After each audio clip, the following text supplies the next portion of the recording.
Yes, that was an actual question. Are you okay? And I want you to think about that. Think about that question and think about how often we're asked that question. Are you okay? And think about the amount of times you responded and said yes. Now think about the amount of times you responded yes and you weren't okay. I was just having a conversation about the whole aspect that we are so programmed as a society to just keep moving. We just keep moving. And although resilience is admirable, it's not always healthy to just always want to be strong and always want to just, you know, be seen as this superhero.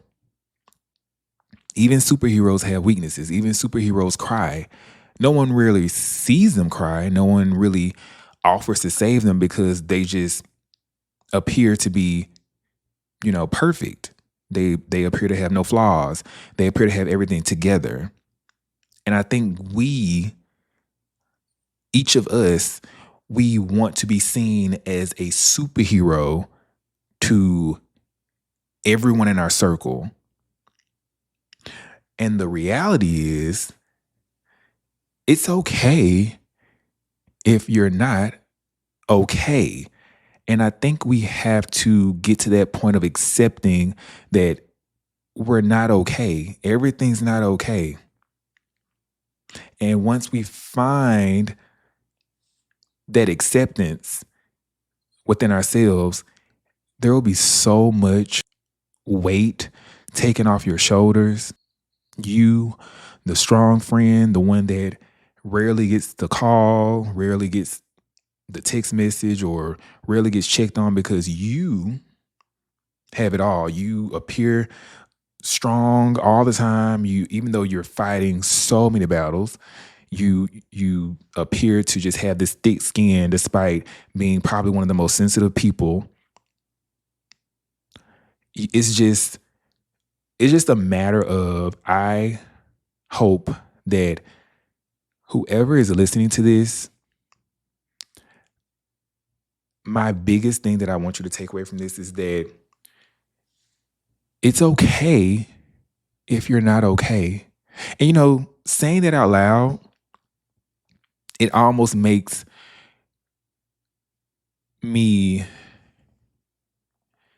it almost makes me feel as though there's a sense of release, because I I am known in my friend group and amongst coworkers and family as, being very outspoken, confident, and always, just having this poker face of just, you know, it's all good.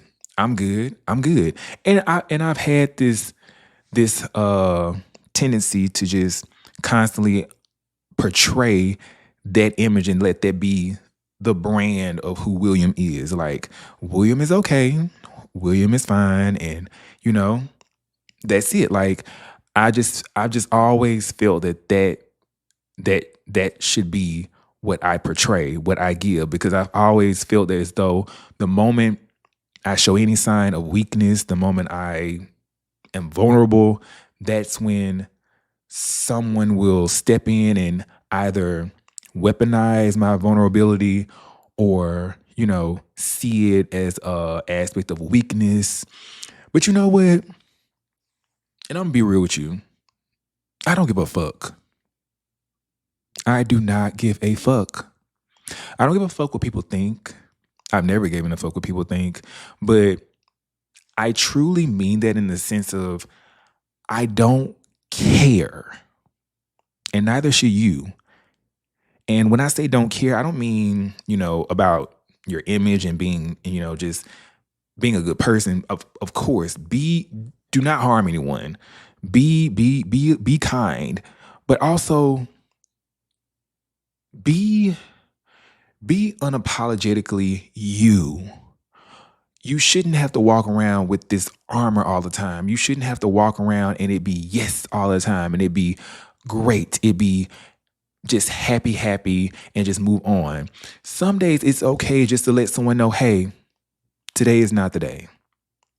It's not the day. I'm not okay. And I think we tend to just say that so that way the person or whomever it is can just move along. When in fact, it would be better for you to express your genuine feelings. Do it respectfully, of course, but I've reached this point in my 30s, and I think a lot of people in their 30s would probably agree with this. You really start to understand the essence of who you are. I feel as though in my 20s, I was trying to discover who William was and just really trying to really embrace that. Now that I reached my 30s and I've been in my 30s for a minute, but it's as though now I feel as though I feel as though this is the season of my life where I am ultimately choosing peace. I'm finding a way to step out in uncomfortable territory and shape these spaces that I'm in to ultimately serve me in a positive way. Life is gonna happen. You're gonna be flipped upside down, things are gonna happen. But what you have to do, and what I've learned and what I'm learning is every time something happens, it's up to you. It's up to us to take whatever that is. Think of your life as a television show, if you will. It's up to us. We are the directors.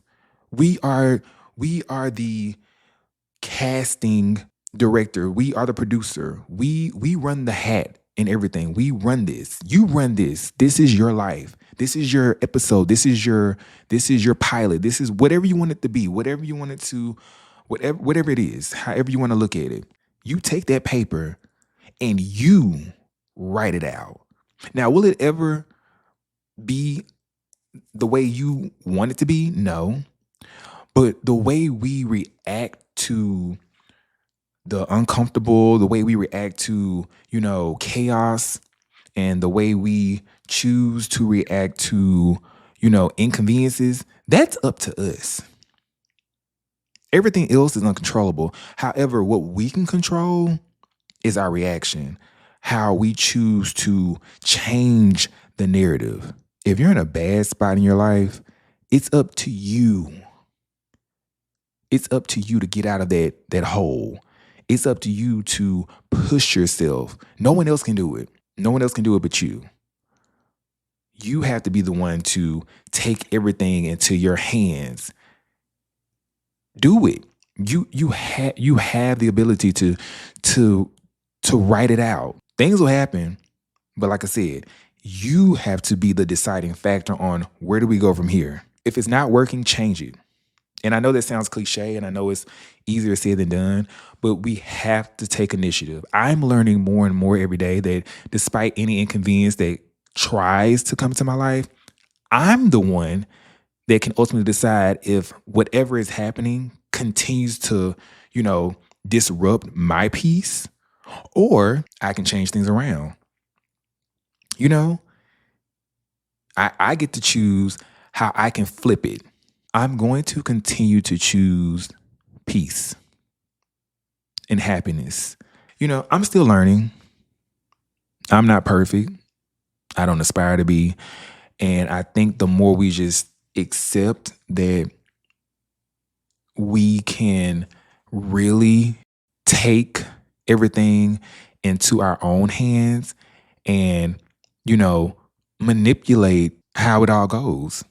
There's so much power in manifestation. There's so much power in the tongue. There's so much, I've gotten to the point now where I just start my day off by reading uh scriptures, meditation, affirmations, because I feel as though waking up and starting my day off with nonsense or anything that doesn't really serve who I am as a person, it just doesn't make sense. And I also recommend that for anyone listening, you know, at this present time, wherever you are, it can all change. It can all change. And moving forward, I I just hope that wherever you are and whatever the situation is that you are in, you blossom from it. You blossom like the amazing flower you are, and just continue to push forward. Because I know we all deserve to truly be the best versions of ourselves. But the only way that can really work is if we do a lot of soul searching. You gotta look within yourself and you gotta really look into who you are, take that accountability, and just stand up for yourself and say, you know what? I'm going to choose how this goes. I'm going to do it. And when you really take that full control and just, own it, you'll see so much change and move around in your life for your good. Not everything is going to work. And that's okay. Not everything's going to work out. Not everything is going to be perfect. The ending that we might have saw might not be what plays out. It's all a part of your designed plan. We all individually have a path, and it's not going to always be straight. The path isn't straight. It's going to zigzag. It's going to go all kind of ways. I think about The Wizard of Oz and how Dorothy wanted to go over the rainbow. She had this idea of going over the rainbow. She just, I really think about that sometimes. Like, the movie is pretty much non-color until she enters Oz, but this young lady dreams about a rainbow full of color. We can't see it. She can see it, but it's the way she makes you believe that, you know what? I deserve to fly. Why can't I? Why can't you? You deserve to go over that rainbow. We all deserve to go over that rainbow. And hopefully, I see you there. I want to see you make it over that rainbow. But just know that before you make it over the rainbow, you're going to get turned around all upside down. A tornado's going to come. Wicked witch might enter your life. It's going to be chaos. It's going to be all kinds of hell. You keep going. And I not only say that to y'all, but I say that to myself as well. Keep going. You got this. And I believe in you. And better days are ahead. It may not seem like it right now, but you are going to make it. If there's someone in your life that you haven't checked on in a while and they're on your mind, just reach out to them. It doesn't hurt to just text, a quick call. I recently had a friend of mine just randomly messaged me one day and was like, hey, I was just thinking about you. And when I tell y'all, I cried because it had made me feel so seen. Because I was having a bad day, but it was just the fact that someone was thinking about me. And someone is always thinking about you. I don't care if the person hasn't reached out and said it, but trust me, someone cares about you. There's someone that sees you. My biggest message to everyone listening to this is that We just have to do better as a society to just really allow ourselves to express if we're going through something. All that built up angst, all that built up anger, and all of that, just let it out. And even if you don't talk to someone, I highly recommend just speaking up about it, finding a positive outlet to where it really serves you, and it change things around. It Whether you need to move some furniture around in your home, or if you need to just you know relocate yourself, whatever it is. Sometimes it might be drastic, sometimes it might be minimal. There has to be adjustments made around us in order for us to obtain that peace, that harmony, you know? Whatever you might be doing now, it might obviously, whatever it is, it may not be serving you well. So switch it up. Some things won't happen overnight. It might be just a gradual shift in energy. It might just be, a matter of, I was just joking to someone yesterday and like telling them like, hey, whoever that guy is, block him. I'm kidding. I'm kidding. I'm kidding. I'm not kidding, but yeah. But no, in all seriousness, do what you need to do to get that inner peace for yourself, because I don't want to end this year mentally drained and just tired of everything because I didn't decide to change something. I have to change it. I have to be the deciding factor in everything. It's up to me. It's up to me. It's up to you. It's up to us. Cousins. We can't go into another year lying to ourselves about the pressures and all of the heartaches and all of the anger that we're dealing with. Let it out. Definitely wanted to check in with you all and just share that, because it was heavy on my heart. It was heavy on my heart, and I had just been thinking about a lot of things lately as far as what the future looks like for me personally, for the podcast, and I really had to just do a lot of soul searching and really just truly understand where am I at in my life right now, what needs to be changed around, what needs to be done, what can William do to make it better, what can I do? In every aspect of my life moving forward, I just have to have that initial thought of, okay, what can I do? Where can we go from here? So that way this doesn't lead to turmoil. It's up to me. I have to be that one to be conscious of that. I have to be conscious of the energy I'm putting out, the energy that's coming in. Love you all. And once again, as always, thank you all for the support. Take care of yourselves. We out.